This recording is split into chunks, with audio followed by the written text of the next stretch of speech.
हाय hello नमस्कार, welcome back to my channel. So guys, आजचा video आपला हा DIYचा नसून आजचा व्हिडिओ आपला गार्डनिंगच्या रिगार्डिंग आहे. सध्या पावसाळ्याचं वातावरण चाललेलं आहे आणि छान झाडं हिरवीगार देखील झालेली आहेत. पण या झाडांची वाढ जर खुंटलेली असेल किंवा यांना फुलं येण्याचं जर प्रमाण कमी झालं असेल तर आजचा हा घरगुती उपाय किंवा ही होम रेमेडीज त्यांना नक्कीच उपयुक्त ठरू शकेल. तसंच या होम रेमेडीज मध्ये एक महत्त्वाची टिप देखील मी सांगणार आहे. सो व्हिडिओ हा शेवटपर्यंत बघा.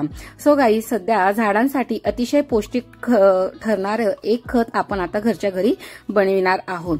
हे खत म्हणजेच केळीच्या सालींचं खत. कुंडीतली झाडं चांगली वाढावीत, झाडांना भरपूर फुलं यावीत यासाठी आपण झाडांची वेळोवेळी काळजी घेणं गरजेचं असतं. 2 महिन्यातून एकदा झाडांना खतं घालावी लागतात. बाहेरची खतं तर आपण नियमित देत असतो, पण घरी नेहमीच तयार होणारं आणि झाडांसाठी अतिशय पौष्टिक ठरणारं हे खत देखील तुम्ही नक्कीच द्या. सो गाईज, या ठिकाणी आपण केळीच्या सालांचं पाणी तयार करत आहोत. सो केळी खाल्ल्यानंतर आपण सर्रासपणे हे सालं फेकून देत असतो, पण यांना फेकून न देता अशा प्रकारच्या कंटेनरमध्ये तुम्ही त्यांना 2 दिवसासाठी पाण्यात भिजत ठेवा. सो गाईज, या ठिकाणी मी हे एक प्लास्टिक कंटेनर आणि एक प्लास्टिक जारमध्ये मी 8 ते 9 ही केळीची सालं पाण्यात भिजत घातलेली होती. हे मी 2 दिवसासाठी भिजत घातलेली होती, अराउंड 48 आवर्ससाठी. जर तुम्ही त्यापेक्षा जास्त जर भिजत घातली तर ते स्टिकी होऊन जात असतं. सो तुम्ही या ठिकाणी बघू शकतात की जे व्हाईट कलरचे बबल्स आपल्याला या पाण्यावर दिसत आहे, सो हे जे पाणी आहे हे वापरण्यायोग्य आहे. जर यापेक्षा जास्त दिवस तुम्ही केळीची सालं पाण्यात भिजत घातली तर त्यामध्ये फंगस तयार होत असतं आणि ते आपल्या झाडांसाठी अतिशय म्हणजे हानिकारक असतं. सो अशा कंडिशनला तुम्ही ते डायरेक्टली फेकून द्यायचं आहे. सो या ठिकाणी पाहू शकतात की 2 दिवसानंतर जार ओपन केल्यानंतर हे केळीचं सालांचं पाणी रेडी झालेलं होतं. त्यानंतर मी अशा प्रकारे त्यांना गाळून घेतलेलं होतं आणि त्यामध्ये आता आपल्याला एक महत्त्वाचा इन्ग्रेडियंट ऍड करायचा आहे, जेणेकरून ज्यावेळेस आपण हे केळीच्या सालांचं पाणी झाडांना देऊ तर त्या केळीमध्ये कसं असतं की थोडा गोडवा असतो, म्हणजे शुगरचं प्रमाण असतं. त्याच्यामुळे काय होतं की त्या ठिकाणी बारीक बारीक मुंग्या म्हणा किंवा कुठलेही इन्सेक्ट येण्याचे चान्सेस असतात आणि पावसाळ्यामध्ये ऊनही नसतं. त्यामुळे काय होतं की थोडं बुरशी येण्याचं देखील चान्सेस असतात. तर अशा वेळेस आपण यामध्ये काय ऍड करायचं, यामध्ये आपल्याला 1 चमचा हळद ऍड करायची आहे. त्यामुळे काय होईल की कुठलंही फंगस किंवा बुरशी आपल्या झाडाला येणार नाही आहे. केळीच्या सालीमध्ये potassium, magnesium, phosphorus, calcium, manganese, लोह, झिंक खूप जास्त प्रमाणात असतं. त्यामुळे जमिनीची जे टेक्स्चर असतं ते सुधारण्यासाठी केळीच्या सालींचा उपयोग होत असतो. एखाद्या झाडाची पानं सुकत असतील किंवा मग पानं गळून जर फांदी सुकत चालली असेल तर त्या फांदींवर किंवा पानांवर या केळीच्या सालीचा पाण्याचा आपण वापर करायला हवा. सो गाईज, या ठिकाणी मी 1:2 असं या ठिकाणी प्रमाण घेतलं होतं. म्हणजे 1 टीन मी जे केळीच्या सालींचं पाणी होतं तर त्यामध्ये नॉर्मल पाणी म्हणजे 2 टीन त्यामध्ये ते ऍड केलं. सो अशा प्रकारे या ठिकाणी मी ही स्प्रे बॉटल पूर्णपणे या केळीच्या सालांच्या पाण्याने फिल करून घेतलेली होती आणि त्यांना मी आता स्प्रे करून घेणार होते.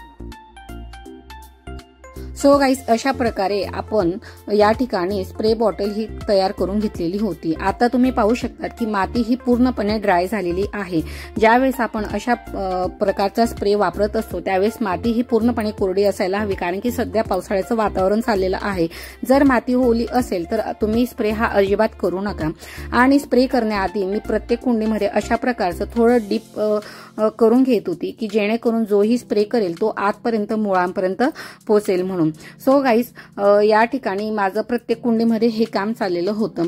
कधी कधी काय होतं की आपल्या झाडांची पानं सुकून जातात किंवा पानं गळून त्यांची फांदी देखील सुकत चाललेली असते. केळीच्या सालांचं पाणी ही एक पद्धत तर आहे. सध्या पावसाळा असल्यामुळे ही पद्धत आपल्याला अतिशय उपयुक्त आहे. पण जर उन्हाळा असेल तर त्यावेळेस पण काय करायचं, केळी खाऊन आपण ही सालं सर्रास फेकून देत असतो. जर कडक उन्हामध्ये यांना 1 ते 2 दिवसांसाठी वाळवली आणि यांचं नंतर आपण मिक्सिंग जारमध्ये यांची पावडर जर करून ठेवली तर आपण दर 15 दिवसांनी अशा प्रकारचं केळीच्या सालांचं पावडर देखील आपण झाडांच्या मातीमध्ये मिक्स करून त्यांना फर्टिलाइज करू शकतो. सो गाईज, या ठिकाणी माझं अशा प्रकारचं या ठिकाणी स्प्रे चाललेलं होतं. केळीच्या सालीचे खत हे प्रत्येकी 4 ते 6 आठवड्यांनी झाडांना टाकता येऊ शकतो.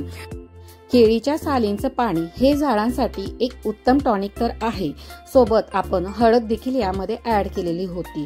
त्यासोबत झाडांची आणखी जोमाने वाढ होण्यासाठी अजून एक पदार्थ कुठला आपण झाडांना द्यायला हवा ते आता आपण पाहूया। भरपूर फुलं यावीत तसेच बाग नेहमी हिरवीगार राहावी यासाठी या पाण्यामध्ये 10 मिली व्हाईट व्हिनेगर टाकायचा। व्हाईट व्हिनेगरमुळे या पाण्यातला साखरेच्या अंशाचं ब्रेकडाऊन होत असतं आणि ते लवकर होतं आणि त्याचा फायदा या झाडांच्या आणि फुलांच्या वाढीसाठी होत असतो। या ठिकाणी माझ्या सर्व झाडांना केळीच्या सालाच्या पाण्याचा स्प्रे करून झालेला होता। नंतर मी या ठिकाणी झेंडूची फुलं हे ग्रो करायला ठेवलेली होती, म्हणजे वाढलेले फुलांना अशा प्रकारे छोट्या छोट्या कप्स मध्ये त्यांच्या सीड्स लावून घेतल्या होत्या आणि ते छान प्रकारे ग्रो देखील झालेले होते। जुलै आणि ऑगस्ट या मंथमध्ये तुम्ही कुठलेही सीड्स थ्रू असो किंवा कटिंग्स थ्रू कुठलेही प्लांट लावा, ते छान प्रकारे ग्रो होत असतं। सो गाईज, अशा नवनवीन आणि माहितीपूर्वक व्हिडिओसाठी अजूनही चॅनलला सबस्क्राईब केलं नसेल तर नक्की सबस्क्राईब करा, कारण की असेच नवीन आणि माहितीपूर्वक व्हिडिओ मी तुमच्यासाठी घेऊन येत असते। आणि आजचा व्हिडिओ हा कसा वाटला मला कमेंट सेक्शन मध्ये मात्र लिहायला विसरू नका। व्हिडिओ आवडला असेल तर व्हिडिओला एक लाईक करा आणि चॅनलला सबस्क्राईब करा। चला तर मग भेटूया पुन्हा एका नवीन आणि माहितीपूर्वक व्हिडिओमध्ये। तोपर्यंत मात्र सर्वांना बाय।